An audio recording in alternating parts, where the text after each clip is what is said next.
नमस्कार, India voice देख रहे हैं आप। आपके साथ मैं हूं बबीता। इटावा दौरे पर डिप्टी सीएम केशव प्रसाद मौर्य। तो इटावा दौरे पर रहने वाले हैं डिप्टी सीएम केशव प्रसाद मौर्य। तो बीजेपी कार्यालय पर जनप्रतिनिधियों और पदाधिकारियों के साथ उनकी अहम बैठक भी होने वाली है। तो विकास भवन में अधिकारियों के साथ भी वो बैठक करने वाले हैं। तो डिप्टी सीएम कामेद गांव में ग्रामीण स्टेडियम का निरीक्षण भी करेंगे। तो स्वयं सहायता समूह की महिलाओं के साथ उनकी बातचीत भी होगी। तो डिप्टी सीएम कामेद गांव में ग्रामीण स्टेडियम का निरीक्षण करने वाले हैं। उसके बाद स्वयं सहायता समूह की महिलाओं के साथ वो बातचीत भी करेंगे। तो डिप्टी सीएम केशव प्रसाद मौर्य आज इटावा के दौरे पर है। तो इटावा दौरे पर डिप्टी सीएम केशव प्रसाद मौर्य तो बीजेपी कार्यालय पर जनप्रतिनिधियों और पदाधिकारियों के साथ उनकी अहम बैठक होने वाली है। साथ ही विकास भवन में अधिकारियों के साथ भी वो बैठक करने वाले। तो डिप्टी सीएम केशव प्रसाद मौर्य कामेद गांव में ग्रामीण स्टेडियम का निरीक्षण भी करेंगे और उसके बाद स्वयं सहायता समूह की महिलाओं के साथ वो बातचीत करने वाले हैं। तो काफी अहम उनका इटावा का दौरा बताया जा रहा है, तो जिसको लेकर तैयारियां भी की जा रही हैं। तो इटावा दौरे पर डिप्टी सीएम केशव प्रसाद मौर्य तो बीजेपी कार्यालय पर जनप्रतिनिधियों और पदाधिकारियों के साथ बैठक करने वाले हैं।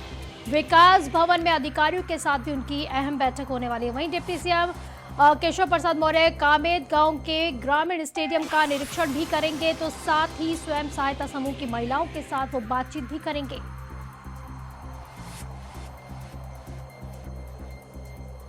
तो इटावा दौरे पर deputy CM Keshav Prasad Maurya BJP कार्यालय पर जनप्रतिनिधियों और पदाधिकारियों के साथ उनकी बैठक होने वाली है। साथ ही विकास भवन में अधिकारियों के साथ उनकी बैठक होगी। फिर डिप्टी सीएम कामेद गांव में ग्रामीण स्टेडियम का निरीक्षण भी करेंगे।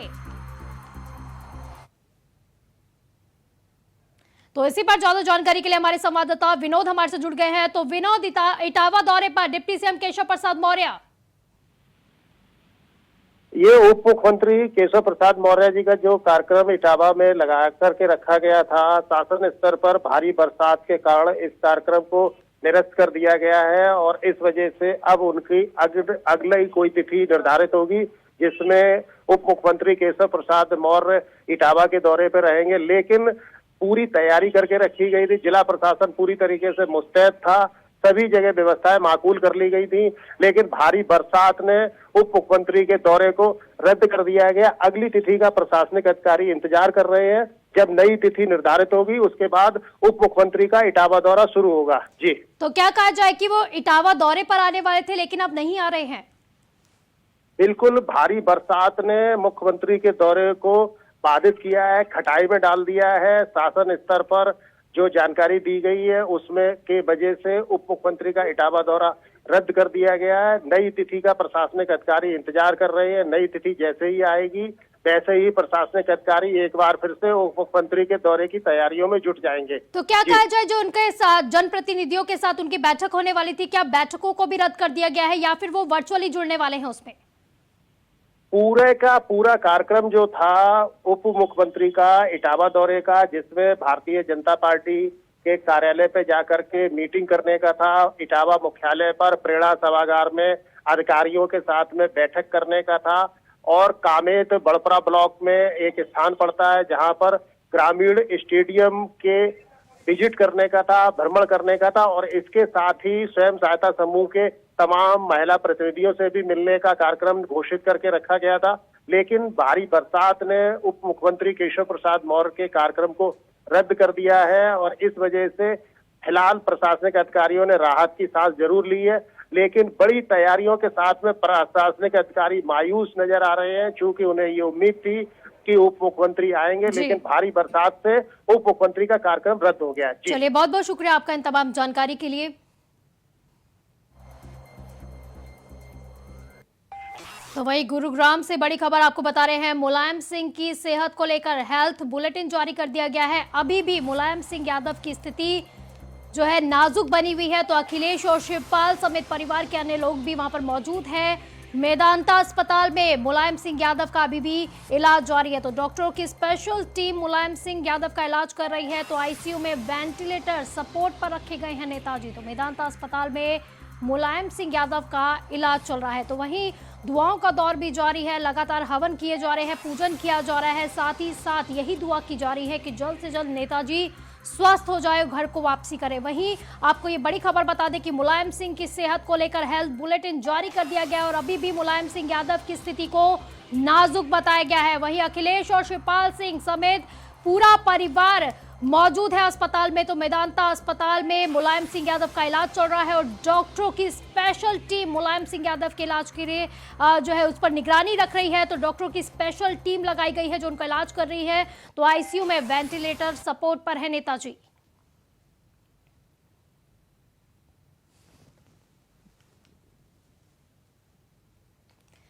तो इसी पर ज्यादा जानकारी के लिए हमारे संवाददाता नितिन हमारे से जुड़ रहे हैं। तो नितिन, अभी भी मुलायम सिंह यादव की सेहत जो है वो नाजुक ही बताई जा रही है। देखिए, बिल्कुल बबीता, जिस तरीके से मेदांता हॉस्पिटल में मुलायम सिंह यादव को जो है 7 दिन हो गए हैं एडमिट हुए, तो उनकी जो तबीयत है वो काफी खराब चल रही है। तो उसी को देखते हुए अभी जो है बुलेटिन जारी हुआ है, तो उसमें भी जो तबीयत है उसमें नाजुक बताई जा रही है, क्रिटिकल तबीयत है। लेकिन अभी उनको डॉक्टरों की जो टीम है वहाँ पर जो है 24 घंटे लगी हुई है। साथ ही आपको बता दें कि उनको जो जीवन रक्षक जो दवाई है उन्हीं के द्वारा यहाँ पर रखा गया। लेकिन उनसे मिलने के लिए तमाम जो नेता हैं, मंत्री हैं, सब वहाँ पहुंच रहे हैं। कुछ जब अखिलेश यादव वहाँ पहुंचते हैं, बुलेटिन जल्दी वो जारी किया जाता है। उसी के साथ में शिवपाल यादव, रामगोपाल यादव, तमाम समाजवादी पार्टी के बड़े बड़े चेहरे वहाँ पर मौजूद है। मुलायम सिंह यादव की देखभाल करने के लिए कुछ डॉक्टरों की जो टीम है वहाँ कंटिन्यू लगी हुई है। नितिन, क्योंकि सेहत को लेकर अलग अलग खबरें सामने आ रही है, क्योंकि ग्राफ ऊपर नीचे जाता जा रहा है, तो वहीं खबर अभी थोड़ी देर पहले ही हम पढ़ रहे थे कि सेहत में सुधार होता हुआ दिखाई दे रहा है। वहीं अब जो बुलेटिन जारी किया है, हेल्थ बुलेटिन, उसमें पता चला है कि अभी भी नाजुक बनी हुई है उनकी सेहत।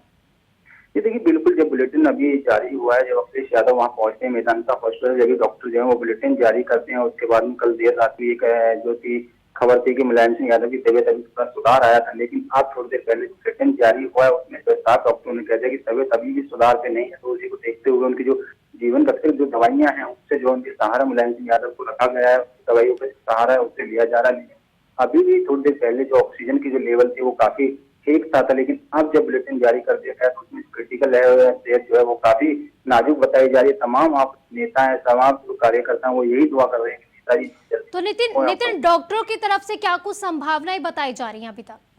जी देखिए, बिल्कुल जब अखिलेश यादव उनके संपर्क में 24 घंटे वहाँ पर हैं, उन्हीं के द्वारा बताया जा रहा है कि नेताजी की जो तबीयत है वो थोड़ा बहुत अभी सुधार पे नहीं है। लेकिन अखिलेश का वो डॉक्टरों की जो टीम है वहाँ पर जो 24 घंटे लगाई गई है, अलग अलग टीम यहाँ पर आती है, उन्हीं के द्वारा जो बताया जाता है कि नेताजी की तबीयत अभी भी फिलहाल के लिए क्रिटिकल बनी है, अभी ठीक नहीं, सुधार नहीं दिख रहा। लेकिन आप उस पर जो है और भी डॉक्टर की टीम बुलाई गई है जल्दी से कि नेताजी की तबीयत किस तरीके की यहाँ दवाई मेडिसिन और दी जाए। तो उसी को देखते हुए खुद यहाँ पर जो डॉक्टर्स हैं वो खुद अभी आपसे जो बैठक है यहाँ पर बुलाई गई है, 3 बजे बैठक बुलाई गई है। बैठक में जो है अभी देखना होगा कि किस तरीके की दवाइयाँ नेताजी को दी जा सकती है। नितिन, आपका इन तमाम जानकारी के लिए।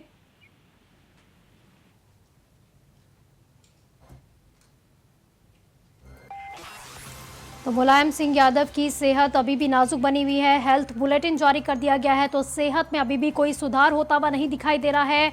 तो वहीं दुआओं का दौर भी जारी है, लगातार दुआएं की जा रही है कि नेताजी जल्द से जल्द स्वस्थ हो जाए, घर को वापसी करें। तो लखनऊ से आपको इस वक्त की बड़ी खबर बता रहे हैं। उपचुनाव को लेकर बीजेपी और सपा ने अपने प्रत्याशियों की घोषणा कर दी है। तो यूपी की गोला गोकर्णनाथ विधानसभा सीट पर उपचुनाव होने जा रहा है, जिसके लिए प्रत्याशियों की घोषणा कर दी गई है। तो सपा और बीजेपी ने अपने प्रत्याशियों की घोषणा कर दी है। तो गोला गोकर्णनाथ सीट से सपा पार्टी ने विनय तिवारी को अपना प्रत्याशी बनाया है। तो वहीं दूसरी ओर बीजेपी ने अमन गिरी को अपना प्रत्याशी चुना है। तो दिवंगत विधायक अरविंद गिरी के बेटे हैं अमन गिरी, तो उनको अपना प्रत्याशी बनाया गया है।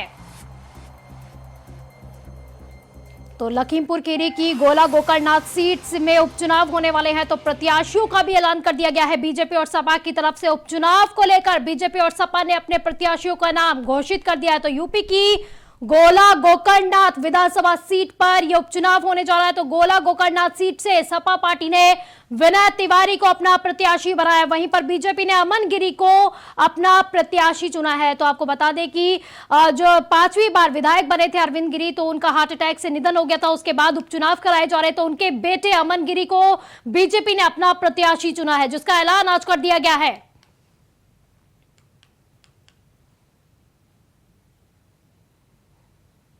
वहीं उत्तर प्रदेश के नए कांग्रेस प्रदेश अध्यक्ष बृजलाल खाबरी को पूर्व प्रदेश अध्यक्ष अजय कुमार लल्लू ने पार्टी की तरफ से बड़ी जिम्मेदारी सौंपी है। तो सौंपे जाने को लेकर बधाई भी दी है। तो अजय कुमार लल्लू ने कहा कि नए प्रदेश अध्यक्ष और प्रांतीय अध्यक्ष मिलकर कांग्रेस को मजबूत करने के लिए हर कदम उठाएंगे, संघर्ष करेंगे और जनता की आवाज भी बनेंगे। जो चुनौतियां हैं उनका हम सब लोग मिलकर सामना करेंगे।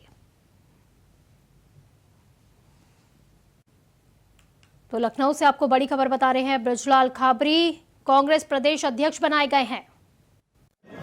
कार्यकर्ताओं में उत्साह है अपने नए प्रदेश अध्यक्ष को स्वागत करने के लिए और उनकी पूरी टीम बहुत सोच समझ के और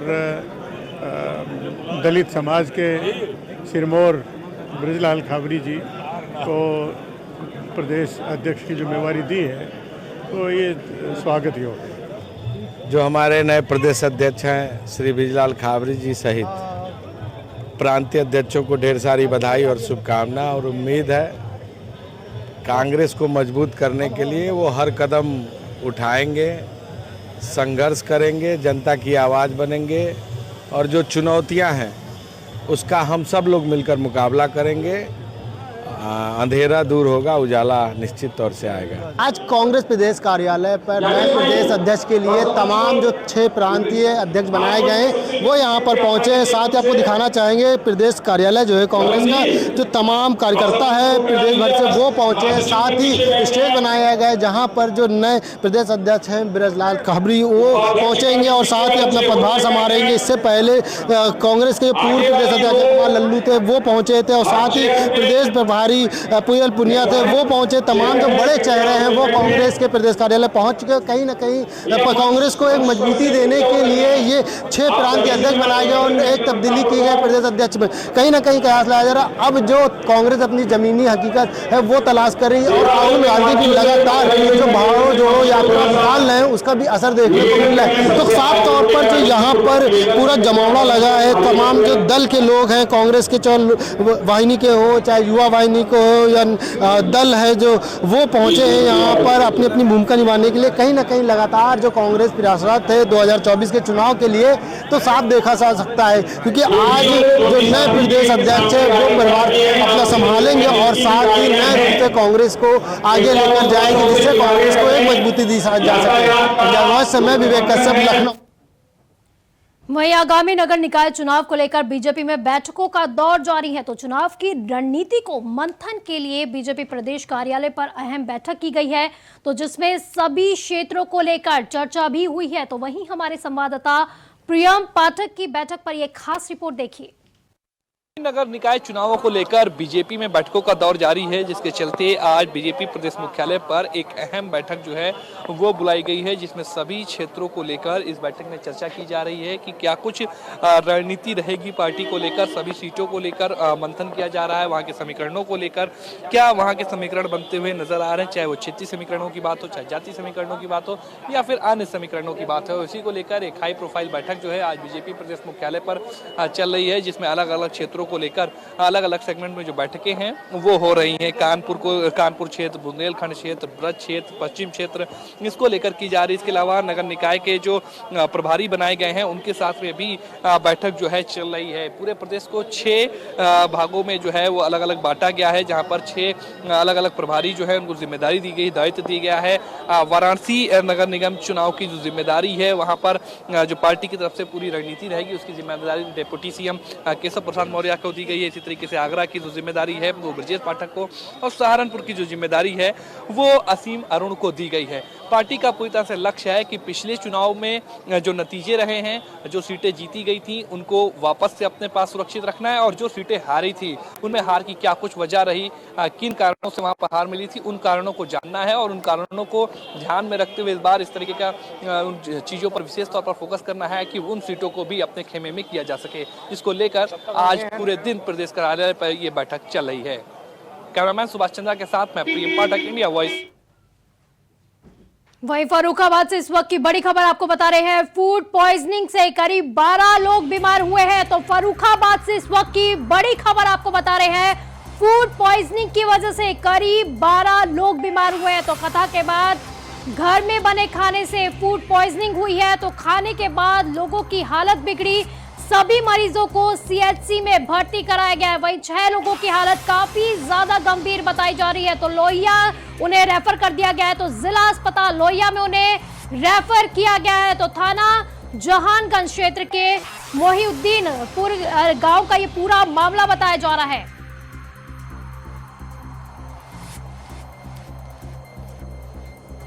तो फूड पॉइजनिंग की वजह से लोगों की हालत बिगड़ी है तो कई लोगों को अस्पताल में भर्ती कराया गया है। तो फर्रुखाबाद से इस वक्त की बड़ी खबर आपको बता रहे हैं। फूड पॉइजनिंग से करीब 12 लोग बीमार हुए हैं। तो कथा के बाद घर में बने खाने से फूड पॉइजनिंग हुई है तो खाने के बाद लोगों की हालत काफी ज्यादा बिगड़ी। तो सभी मरीजों को सीएचसी में भर्ती कराया गया। वहीं 6 लोगों की हालत काफी ज्यादा गंभीर बताई जा रही है जिन्हें जिला अस्पताल लोहिया में रेफर कर दिया गया। तो थाना जहानगंज क्षेत्र के मोहिउद्दीनपुर के गांव का ये पूरा मामला बताया जा रहा है।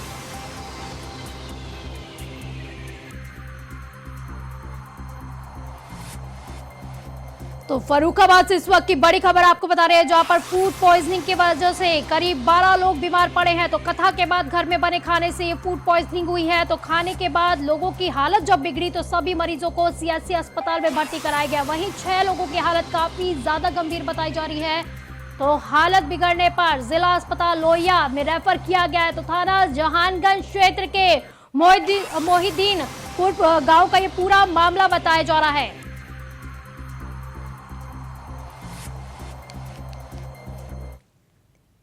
तो इसी पर ज्यादा जानकारी के लिए हमारे संवाददाता आदेश हमारे से जुड़ गए हैं। तो आदेश, क्या है पूरी खबर?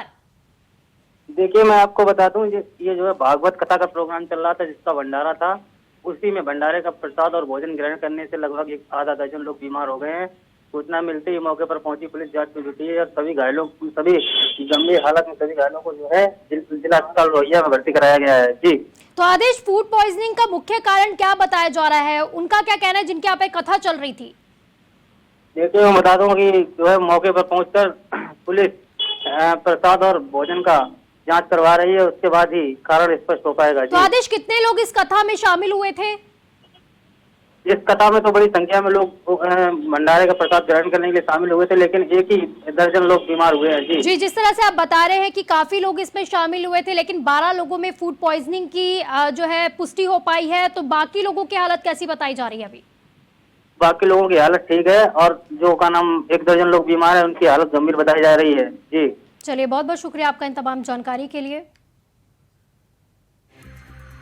तो कथा के बाद घर में बने खाने से फूड पॉइजनिंग हुई है। तो फर्रुखाबाद से इस वक्त की बड़ी खबर आपको बता रहे हैं जहां पर फूड पॉइजनिंग से लोगों की हालत बिगड़ी है।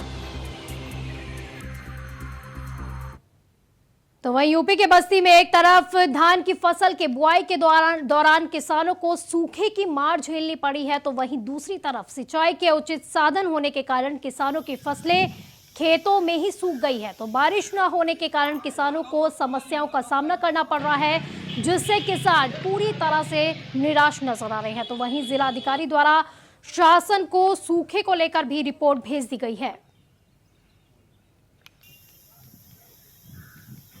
तो एक तरफ जहां यूपी में बारिश का कहर है तो दूसरी तरफ सूखे का कहर भी देखने को मिल रहा है। तो बस्ती से आपको ये खबर बता रहे हैं जहां पर सूखे की मार से किसान काफी ज्यादा परेशान है। तो सिंचाई के उचित साधन ना होने से फसलें सूखती जा रही है जिसकी वजह से किसान काफी ज्यादा निराश है। तो जिलाधिकारी ने शासन को इसके लिए रिपोर्ट भी भेज दी है। भैया बहुत नुकसान हो गया, धान का बोलते कुल बर्बाद हो गए, उखड़ी गिर के एकदम पस्त हो गए बाटे। मतलब इस बारिश से आप इस वर्षा से नुकसान तो आपके सामने दिखाई दे रहा है। पीछे हमारा प्लाट भी है, आप देख ही रहे हैं कि प्लाट में इतना पानी लग गया कि धान की फसलें सब लेट गई हैं। और वो क्षेत्र में जा करके देख रहे हैं कि अगर कहीं किसानों को नुकसान तो नहीं हुआ है। अगर नुकसान होता है तो उसकी सूची बनाई जाएगी और जैसे कि आपदा विभाग का शासन का निर्देश है कि किसी किसान की फसल का जो अनुग्रह राशि होती है उसको समय सुपुर्द कराई जा सके। हमारी सूचियाँ बन रही नुकसान के हिसाब से हम आगे कार्रवाई। तो लखनऊ से इस वक्त की बड़ी खबर आपको बता रहे हैं, निर्माणाधीन मकान की दीवार गिरी है। तो लखनऊ से इस वक्त की बड़ी खबर आपको बता रहे हैं जहां पर निर्माणाधीन मकान की दीवार गिर गई। तो लखनऊ आशियाना के ऋषा कॉलोनी में ये बड़ा हादसा हुआ है। तो हादसे में 4 लोग गंभीर रूप से घायल बताए जा रहे हैं, तो घायलों को अस्पताल में भर्ती कराया गया है। वहीं मुख्यमंत्री योगी आदित्यनाथ ने हादसे का पूरा संज्ञान लिया है और घायल लोगों का समुचित उपचार कराया जाए, ऐसे दिशा निर्देश भी जारी कर दिया है। तो घायलों के शीघ्र स्वस्थ होने की कामना की गई है और राहत बचाव कार्य के कराए जाने के निर्देश भी दे दिए गए हैं।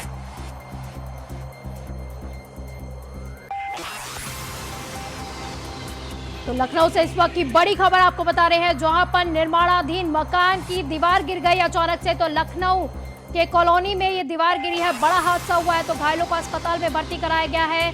तो मुख्यमंत्री योगी आदित्यनाथ ने भी हादसे का संज्ञान लिया है।